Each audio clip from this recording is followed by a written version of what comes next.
All right, so we just created our React Native app with two different methods. First with Expo and the next one with CLI. Now it's time to create one with our Ignite CLI. So first let me paste this command over the VS Code terminal. Then I will tell you why we need to use Ignite and why is it beneficial.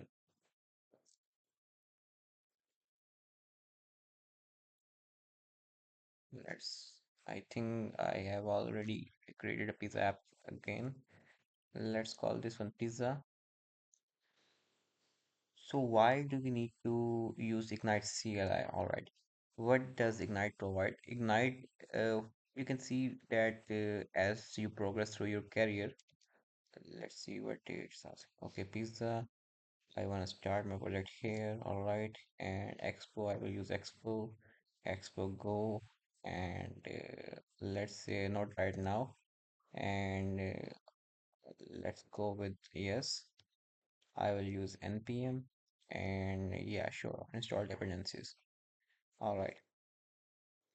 So when you will be creating like enterprise level applications or whatsoever, any application, you will still need to use some like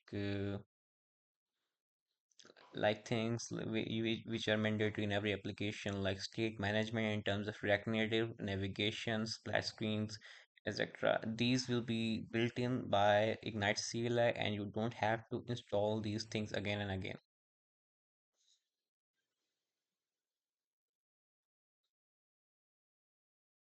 Let's see what we got here. All right. So we have our like test library as just, and we are using in the app component. Do we have okay?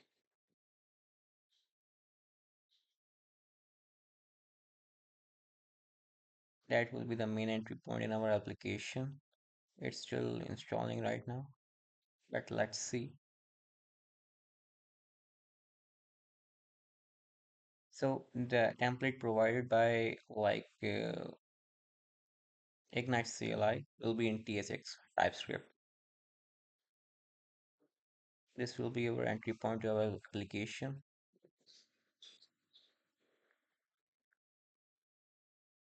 It's still installing.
All right, so the application has been created in the desired folder, and like go to that folder and type npm run android or npm start to start the application. Thank you.